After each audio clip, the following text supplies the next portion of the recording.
ಇವತ್ತಿನ ವಿಶೇಷತೆಗೆ ಎಲ್ರಿಗೂ ಸ್ವಾಗತ. ನಾನು ನಿಮ್ಮ ಚಂದುಗೌಡ. ಇವತ್ತು ಬ್ಯಾಂಗ್ಳೂರ್ಗೆ ಹೋಗೋ ಪ್ಲ್ಯಾನ್ ಇತ್ತಂತ ಹೇಳ್ಬಿಟ್ಟು ನಾನು ಬೆಳಗ್ಗೆ ಎದ್ದು ರೆಡಿಯಾಗಿ ಈಚೆ ಹೊರಟ್ರೆ ಫುಲ್ ಚಳಿ ಇತ್ತು ಅಂತ ಹೇಳ್ಬಿಟ್ಟು ಮತ್ತೆ ಒಳಗಡೆ ಬಂದು ಜರ್ಕಿನ್ ಹಾಕ್ಕೊಂಡು ಹೊರಡೋದ ಅಂತ ಹೊರಡ್ತಿದ್ರೆ ನಮ್ಮ ಕೋಕೋ ರುಚಿ ಎಲ್ಲಿದ್ರು ಗೊತ್ತಿಲ್ಲ ಈಚೆ ಬಂದ್ಬಿಟ್ಟು ನನ್ನನ್ನು ನೋಡ್ತಾ ಕೂತಿದ್ರು, ಏನು ಇವತ್ತು ಇವಳು ಇಷ್ಟು ಬೇಗ ಹೋಯ್ತಾಳೆ ಅಂತ. ಸರಿ ಅಂದ್ಬಿಟ್ಟು ಅವರಿಬ್ರಿಗೂ ಬಾಯ್ ಹೇಳ್ಬಿಟ್ಟು ನಾನು ಮನೆಯಿಂದ ಹೊರಟೆ. ಆದರೆ ಇವತ್ತು ಓಡ್ಸೋಕ್ಕಾಗದೇ ಇರೋಷ್ಟು ಚಳಿ ಇತ್ತು. ಇಂದು ನಾನಂತೂ ರೈಲ್ವೆ ಸ್ಟೇಷನ್ ರೀಚ್ ಆದೆ. ರೈಲ್ವೆ ಸ್ಟೇಷನ್ ರೀಚಾಗಿ ನಾನು ಗಾಡಿನ ಅಲ್ಲೇ ಪಾರ್ಕ್ ಮಾಡಿಬಿಟ್ಟು ಟಿಕೆಟ್ ತೊಗೊಂಡು ಟ್ರೈನ್ಗೆ ಹೋಗಿ ಕೂತ್ಕೊಂಡೆ.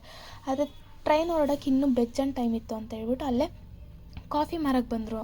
ಸೊ ಆ ಕಾಫಿ ತೊಗೊಂಡು ಕುಡ್ಕೊಂಡು ಟೈಮ್ ಪಾಸ್ ಮಾಡಿದೆ. ಇಂತೂ ಟ್ರೈನ್ ಅಂತೂ ಹೊರಟಿ ಪಾಂಡುಪುರದಲ್ಲಿ ನನ್ನ ಫ್ರೆಂಡ್ ಹತ್ತಿದ್ಲು. ಸರಿ ಅಂದ್ಬಿಟ್ಟು ಕಂಪ್ನಿಗೆ ಒಬ್ಬಳು ಸಿಕ್ಕಿದ್ಲು ಅಲ್ಲಿಂದ. ಆಮೇಲೆ ಕೆಂಗೇರಿ ರೈಲ್ವೆ ಸ್ಟೇಷನ್ ಬಂತು. ಕೆಂಗೇರಿ ರೈಲ್ವೆ ಸ್ಟೇಷನಲ್ಲಿ ಇಳಿದ್ಬಿಟ್ಟು ಅಲ್ಲಿಂದ ನಾಗರಬಾವಿಗೆ ನಾವು ಬಸ್ ಹತ್ತಿದ್ವಿ.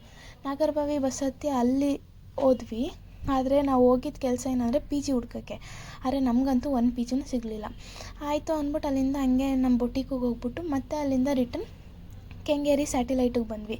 ಅಂದರೆ ಹೋಗುವಾಗ ಟ್ರೈನಲ್ಲಿ ಹೋದ್ವಿ, ಬರುವಾಗ ಬಸ್ಸಲ್ಲಿ ಬರೋಣ ಅಂತ. ಸೊ ಬಸ್ ಹತ್ತೋಕ್ಕೆ ಕೆಂಗೇರಿ ಸ್ಯಾಟಿಲೈಟಿಗೆ ಬಂದು ಬಸ್ ಹತ್ಬಿಟ್ಟು ಮೈಸೂರಿಗಂತೂ ರೀಚ್ ಆದ್ವಿ. ಮೈಸೂರಿಗೆ ಬಂದು ಅಲ್ಲಿಂದ ನನ್ನ ಗಾಡಿ ರೈಲ್ವೆ ಸ್ಟೇಷನ್ ಇತ್ತು, ಅಲ್ಲಿಂದ ಆಟೋ ಮಾಡ್ಕೊಂಡು ರೈಲ್ವೆ ಸ್ಟೇಷನ್ಗೆ ಬಂದು ಗಾಡಿ ಎತ್ಕೊಂಡು ಮಾರ್ಕೆಟಲ್ಲಿ ಸ್ವಲ್ಪ ಕೆಲಸ ಇತ್ತು ಅಂತ ಹೇಳ್ಬಿಟ್ಟು ಮಾರ್ಕೆಟಿಗೆ ಬಂದು ಅಲ್ಲಿ ಕೆಲಸನ ಮುಗಿಸ್ಕೊಂಡು ಬರ್ತಾ ಜ್ಯೂಸ್ ಕುಡ್ಕೊಂಡು ಪಫ್ ತಿನ್ಕೊಂಡು ಬಂದೆ.